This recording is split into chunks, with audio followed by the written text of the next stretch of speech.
Just a bit of context, when my mother was 12, my Uncle Jerry became mute. The doctors said that he had a stroke and that he wouldn't ever talk again. Until a month ago, I had never really thought about it too much. I rarely saw my uncle in my daily life. I only saw him if an event like a birthday party or a holiday were happening. So to me, it just seemed reasonable. I never bothered to ask any further questions about it, since I didn't really care for my uncle. Plus, people with disabilities are common, so why would I suspect anything unusual about my uncle? My grandmother died about 2 months ago, which was a shame since it was 7 days before my 28th birthday. I was distraught, since she was so kind to me. So I decided to cancel my birthday party to go to her funeral. Her funeral happened 2 days before my birthday. After the funeral, I asked my grandpa if I could stay at his place for a bit. And of course, he agreed. I needed some time to grieve, and it sure as hell wasn't going to be in my cockroach-infested apartment. I stayed in the house, mostly talking to my grandpa. He made me stay in the guest room, which was fine. The bed was soft and there weren't any critters to bother me. During the day, we talked about his life, and most importantly, my grandmother's life. My grandma was an 89-year-old woman. She managed to survive stage 4 cancer when she was 49, which was deemed as a miracle. My grandparents and my mother were extremely religious because of this. My grandpa met her when he was 25 and she was 23, and they bought this house when they married 10 years later. My grandpa's house was a 3-floor, 9-rooms mansion kind of place. I stayed in the house for a few weeks, just grieving and giving comfort to my grandpa, since my mother had work and no one had my uncle's phone number. My uncle didn't even know his mother died during the first week. Then, the second week came along and something odd happened. It was Monday. During the night, I heard crying. At first, I thought it was my grandpa, so I gave it much importance. I got out of my bed, and before I reached the door, I noticed that the crying wasn't coming from my grandpa's room. It was coming from mine, more specifically from the vent.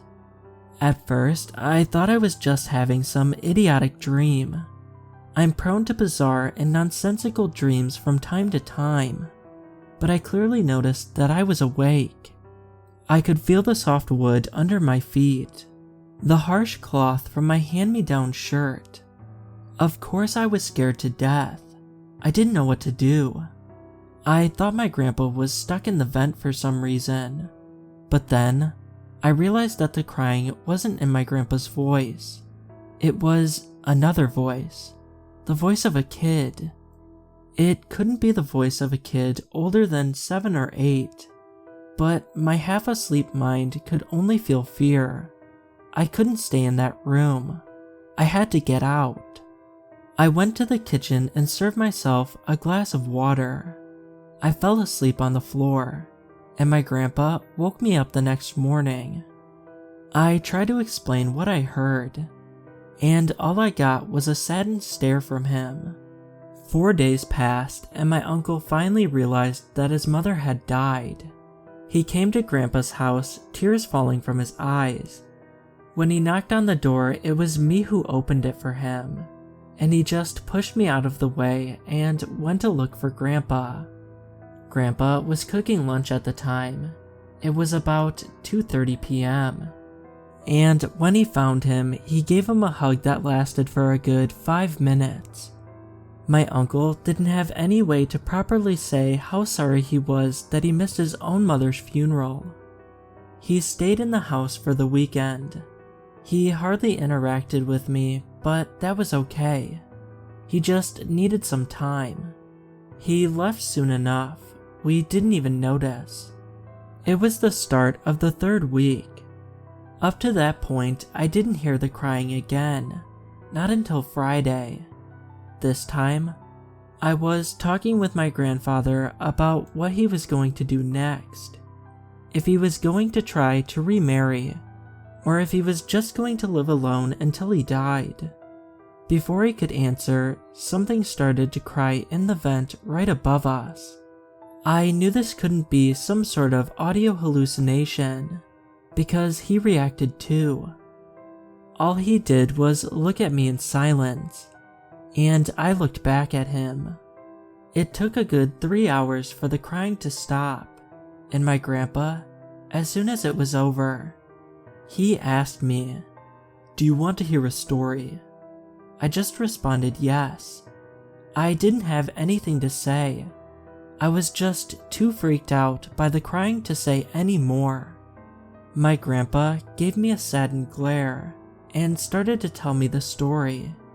You see, when your grandmother was suffering from cancer, she was desperate.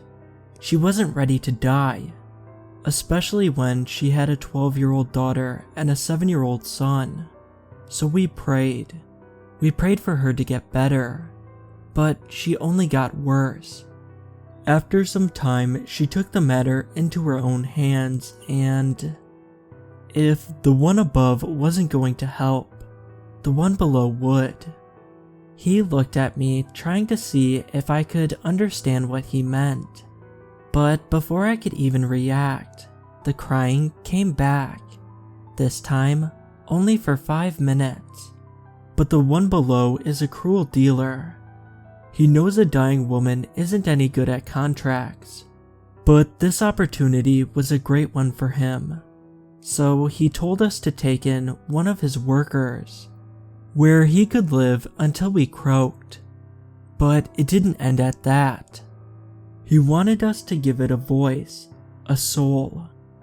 I don't know what we were thinking. But at the time, your mother was so infatuated with her little boyfriend that we couldn't be so cruel as to take it away from her. So we allowed the creature to take it from the next best thing. I couldn't believe what he was saying. It was just so abnormal. That's why we lived so long.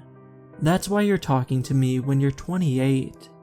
And that's why your uncle is so separated from the family, and why he is silenced.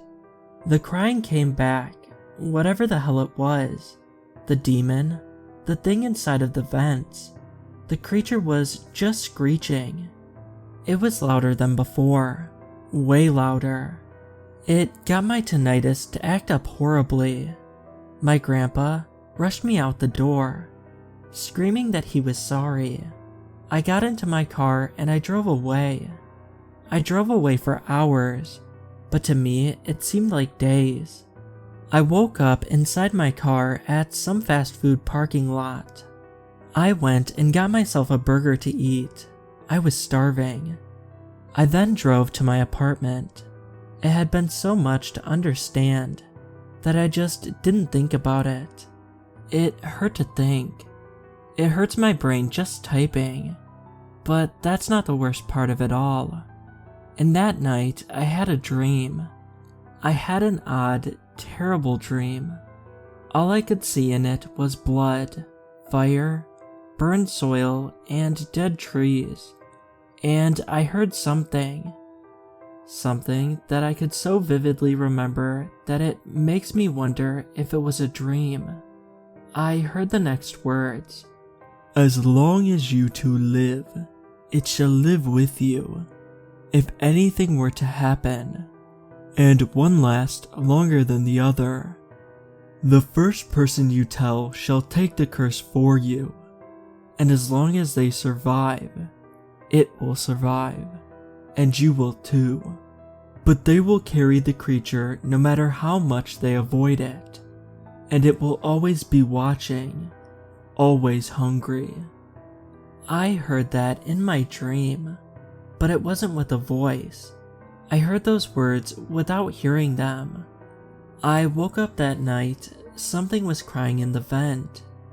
It has been a month after that. I can feel the presence of something in the walls. It hasn't let out any more cries so far, but I don't know what to do or what to think. Any advice?